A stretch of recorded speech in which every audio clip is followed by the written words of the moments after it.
더마카와 함께 시선 집중의 문을 열겠습니다. 어서 오세요. 네, 안녕하세요. 더마카입니다. 저희 단골촌철님이시죠? 임금님의 캔디님이 제이비코가 고장난 거 보니 계절이 바뀌나 봅니다. 너무 잘하시는 것 같아요. 민감한 남자 제이비. 네. 누구보다 계절을 먼저 느끼는 남자. 비염이 좀 심해지는 것 같습니다. 네. 네, 많은 분들이 제이비의 건강 상태를 걱정해주고 계십니다. 힘내서 오늘 해주시고요. 고맙습니다. 네, 시선 집중해서 뭐 이런 달달한 소식을 잘 못 전해드리는데 남호대님이 사랑하는 큰딸의 20대 마지막 생일입니다. 멋진 제이비 목소리로 축하해주세요. 그러면서 멘트를 주셨는데 요거 그대로 읽어주셔야 돼요. 예은아, 엄마 딸로 태어나줘서 고맙고 많이 많이 사랑한다. 고맙다. 네. 네. 사랑한다. 네. 오, 됐죠? 네, 잘하셨어요. 잘하셨어요. 이야. 나름 좀 달콤하게 하려고 애를 쓰셨네. 20대 마지막 생일. 야, 그런 거 그래요? 그 뒤에 멘트가 뭔지 저는 대충 알 것 같은데. 뭔데요? 얘기하면 또 꼰대라고 욕먹을까 봐 안 할게요. 자, 궁금합니다. 넘어가요. 자, 넘어가요. 네. 네, 그리고 파란대문님, 요것도 제이비가 반길 소식이네요. 후두둑 내리는 빗소리를 들으며 애호박전 만들고 있어요.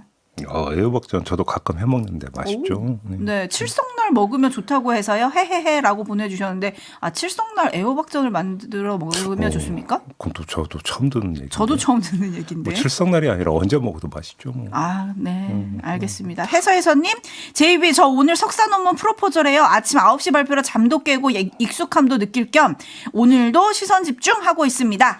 합격 맛집 시선 집중 저에게 힘을 주세요 라고 보내주셨네요. 속어 한 마음만 쓰겠습니다. 뭘 쫄아요. 쫄지 마세요. 그냥 평소대로 하세요.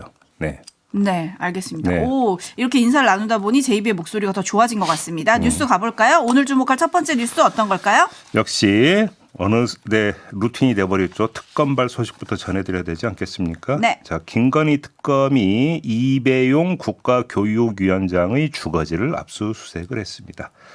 김건희 씨 일가와 관련된 압수수색 과정에서 이배용 위원장이 김건희 씨 측에 귀금속을 전달한 정황을 포착했기 때문인데 이 귀금속이 뭐냐? 어느 언론은 금거북이라고 하고 어느 언론은 금두꺼비라고 하던데 거북이면 어떻고 두꺼비면 어떻고 개구리면 어떻습니까? 중요한 건 금이라는 거죠. 그러니까요. 골드, 순금. 제가 조금 전에 방송 들어오기 전에 찾아봤어요. 요즘 한돈에 얼마인지 57만 원 정도 하죠. 56만 9,700. 와. 옛날에 한돈에 5만 원 오고 네. 고랬던 얘기지. 맞습니다. 오늘 아침 녹화뉴스 보도에 따르면 이 금고에서 발견된 게 일단 뭐 금거북이 한 개라고 하는데 10돈 정도 된다고 합니다. 시세로 따지면 한 650에서 700만 원 사이 정도 된다고 하네요. 이게 10돈밖에 안 된다고요? 일단 녹화뉴스는 그렇게 보도를 했어요. 아니 여기서 10돈 밖에라고 하는 건 제 기준으로 말씀을 드린 게 아니고 네. 김건희 씨 기준으로. 아니 왜냐하면 지금까지 나온 보도를 종합을 하면 김건희 씨가 받았던 귀금속들이 있잖아요. 몇 천만 원짜리 먹고 기본이 다 몇 천만 원짜리잖아요. 근데 금 10돈이 여기서 명함이라도 내밀 수 있나요?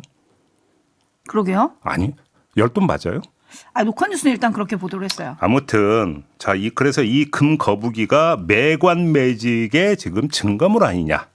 지금 이런 의혹이 나오고 있는 거 아니겠습니까? MBC는 어제 어떤 내용까지 보도했나요? 윤석열 부부에게 보내는 편지도 발견됐다. 네, 편지. 그 내용이 뭔지는 지금 알려지지 않고 있습니다만. 그렇지 않습니까? 여기서 또 하나 주목할 게 이 이배용 위원장이 맡고 있는 타이틀 가운데 하나가 뭐냐. 국가조찬기도회 부회장을 맡고 있다는 거. 네, 국가조찬기도회 회장은 누구였죠? 바로 이봉관 서희건설 회장입니다.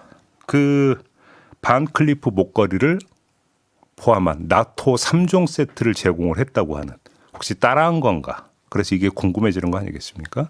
아무튼 지금 단편적인 소식만 전달돼 있는 상황이기 때문에 뭐 더 들어가면 거의 소설 영역이기 때문에 여기서 멈추겠습니다만 자 순금이 전달된 이유가 뭐냐는 반드시 밝혀야 되는 거 아니겠습니까? 이 점 말씀을 드리고 이런 소식도 있습니다.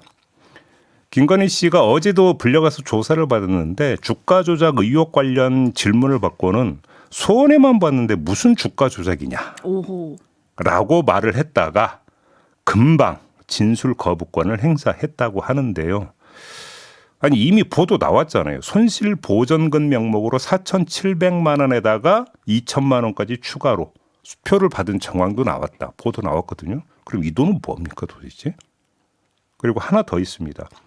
김건희 씨가 명태균 씨에게 여론조사를 먼저 요청한 시점을 특정했다고 하는데 2021년 7월로 그 시점을 특정했다는 소식도 함께 전해지고 있습니다. 이렇게 되면 언제가 되는 겁니까? 남편인 윤석열 전 대통령이 정치 행보 시작하자마자다. 이런 이야기가 되는 겁니다. 네, 오늘 특검이 김건희 씨를 구속 기소를 하죠. 역대 영부인 중에는 첫 번째 사례가 될 것으로 보이는데 김건희 씨의 관계자가 한 언론과의 통화에서 이렇게 얘기를 했대요. 특검의 결론은 이미 정해져 있는 것이어서 진술 거부권을 쓸 수밖에 없었다. 네. 재판 단계에서 하나하나 다퉈 나갈 거다. 또 증인 수백 명 부르니까 신청하는 건가요, 그러면? 그러게요. 네. 하지만 어떻게 될지 좀 시선 집중하겠고요. 또 특검이 계속해서 수사를 하고 있지 않습니까? 그렇습니다. 더 드러나야 할 것들이 있기 때문에 한번 시선 집중하도록 하겠습니다. 레드다이아 님이 금 이야기 들었으니까 오늘은 로또나 사야겠네요. JB타임즈 다음 주목할 뉴스는요. 중국이 다음 달 3일 열리는 전승절 행사에 김정은 북한 국무위원장이 참석한다고 발표를 했습니다. 우리는 우원식 국회의장이 참석하기로 했죠. 네. 자, 만약 이재명 대통령이 여기에 참석하기로 했다면 자연스럽게 남북 정상이 만날 수 있었던 것 아니냐라고 하는 아주 찐한 아쉬움이 남는 것 아니겠습니까?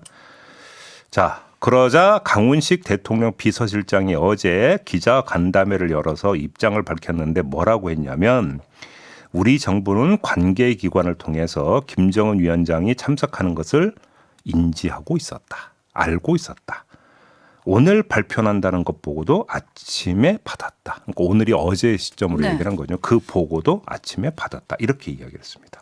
자, 사실이 이렇다면 궁금증이 생길 수밖에 없는 것 아니겠습니까? 김정은 위원장 방중을 알고도 이재명 대통령이 안 가기로 했다는 거잖아요. 왜 그랬을까? 이게 궁금한 거 아니겠습니까? 강훈식 비서실장은 이에 대해서 분명한 입장을 밝히지 않았으므로 지금부터 추정의 영역으로 한번 넘어가 보겠습니다. 네, 근데 어쨌든 강 실장이 이걸 알고 있었고 그것이 한미 정상회담에 뭐 영향을 끼쳤다. 거기서 이런 식으로 또 얘기를 하긴 했잖아요. 그래서 그렇습니다. 추정의 영역 어떻게 가는 겁니까?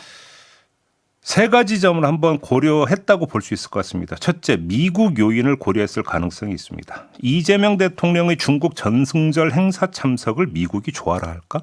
라는 점부터 한번 우리가 체크를 해봐야 되겠죠. 오히려 이재명 정부의 대외 노선을 더 큰 의구심을 가지고 지켜보는 계기가 될 수도 있지 않을까라는 겁니다. 왜 이런 말씀을 드리느냐. 박근혜 대통령이 중국 전승절 행사에 참석한 적이 있었습니다. 이때 확인은 안 됐습니다만 그 돌았던 후문 가운데 하나가 뭐냐면 미국 정부가 상당히 민감하게 반응했다라는 후문이 그때 돈 적이 있었거든요. 이 점을 고려를 해야 되고 그다음에 지금 트럼프 행정부가 중국 보기를 어떻게 보고 있는가도 함께 고려가 돼야 되겠죠. 거기다가 이번 전승절 행사에 북중러 정상이 한데 모인다는 거 아니겠습니까? 그렇죠. 이른바 북중러 동맹을 과시할 예정이라고 하는데 그 자리에 이재명 대통령이 함께 있는 것 모양새가 이상할 수 있다. 미국이 어떻게 볼 것인가 이 점을 고려했을 가능성을 배제할 수 없다라는 게 첫 번째고요. 두 번째는 북한 요인을 고려했을 가능성도 함께 봐야 되는데 자, 북한이 최근에 대남 적대시 정책을 펴고 있다라는 것은 세상이 다 아는 일입니다. 자, 이런 상황에서 남북 정상이 중국에서 조우한다고 해서 대화와 협상으로 이어질 가능성이 높으냐? 만약에 높지 않다면 그래서 서로 발걸음이 엇갈린다면 그때는 어떻게 되겠느냐. 한 공간에 머물면서도 만나지 못하면 그 자체가 외치의 리스크가 될 수가 있다. 이 점도 고려했을 수가 있다는 거고요. 마지막으로 정반대의 상황을 한번 가정을 해봅시다. 만났어요.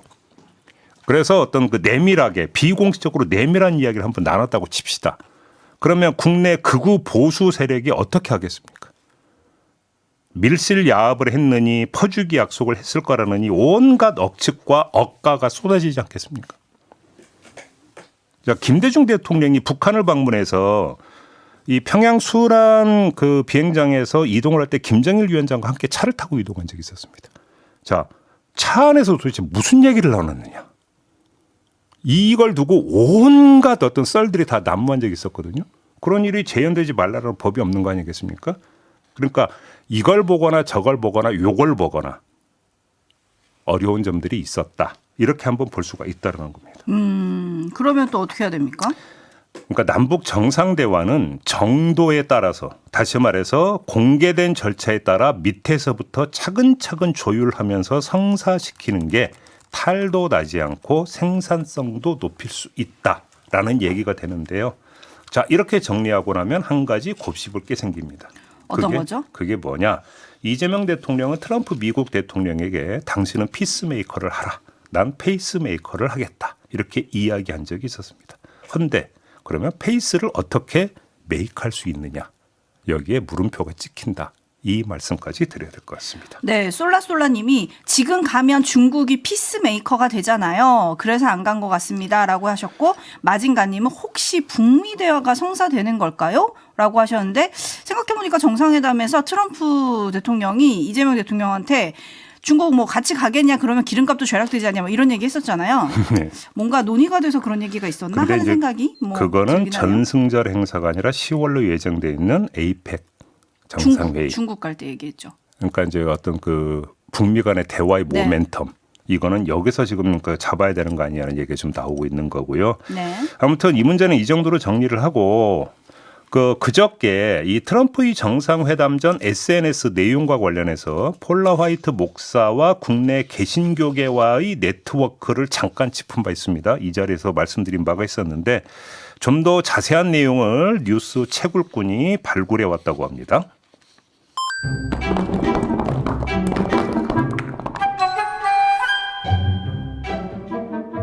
네, 안녕하세요. 뉴스채굴꾼 김현욱 작가입니다. 네. 네, 폴라 화이트 목사 좀 찾아봤는데요. 네. 그 트럼프 대통령의 영적 멘토로 불리는 사람으로 2017년 1월 트럼프의 첫 취임식에서 여성 성직자로서는 최초로 기도를 맡은 인물이기도 합니다. 어허, 예. 네, 2019년 백악관 신앙과기의 이니셔티브 특별 고문으로 임명된 바도 있었고요. 네. 올해 이제 트럼프가 재집권하면서 신앙사무소 창설과 함께 상임 고문으로 백악관에 재입성한 인물입니다.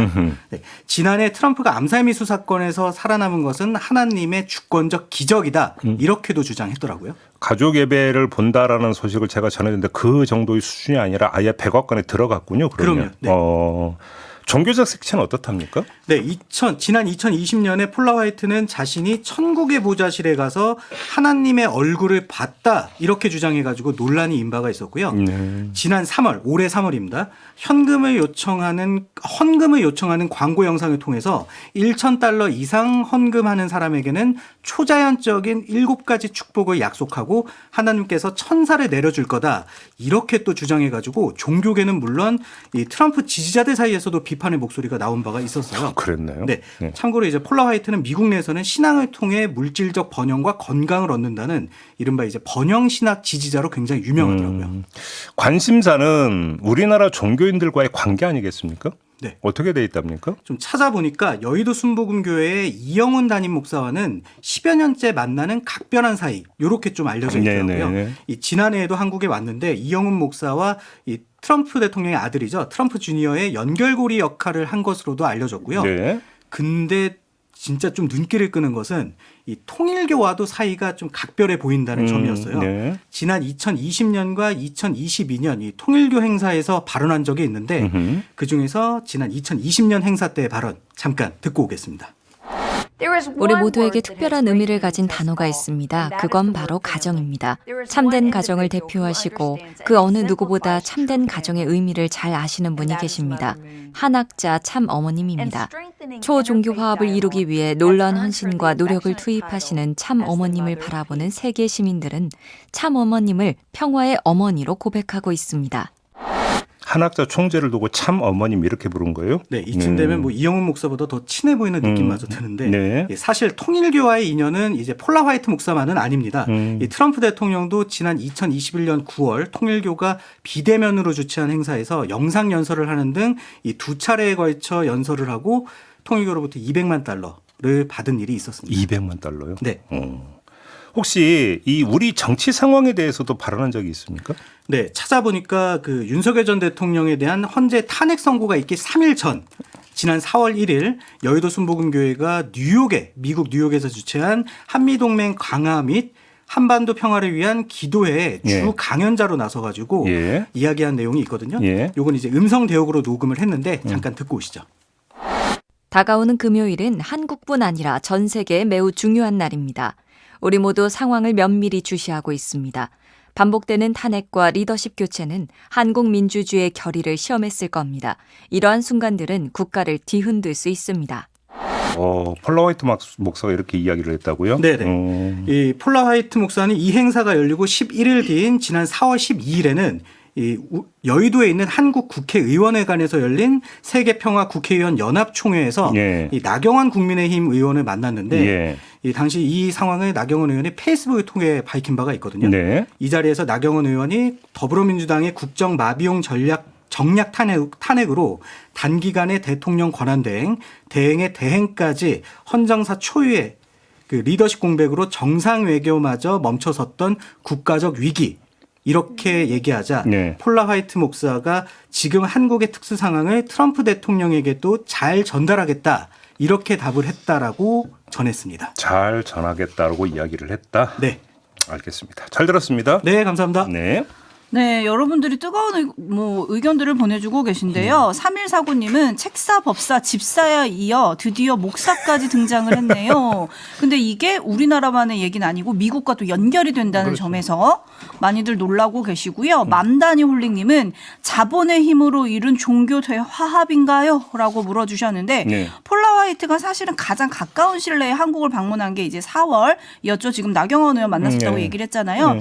근데 그 즈음에 또 어디를 갔냐면 통일교가 그때 천원공 박물관이라는 걸 개관 행사를 했어요. 여기에도 참석을 했고요. 네. 이날에는 무슨 일이 있었냐면 한학자 총재가 손자 2명을 공식 후계자로 지명을 한 걸로 알려져 있다라는 행사가 있었던 날이 바로 이날이거든요. 그래요. 이날 폴라 화이트가 거기도 갔었다. 요점까지 전해드리겠습니다. 네. 제- 자, 다음 소식으로 넘어가죠. 네, 세상에 알아야 될 게 참 많다. 이런 의견들도 있는데요. 제이비타임즈 다음 주목할 뉴스는요. 정치권 소식 두 가지 전하겠습니다. 첫째, 정청래 민주당 대표가 지난 수요일 페이스북을 통해서 장동혁 국민의힘 대표에게 공개 질의를 했습니다.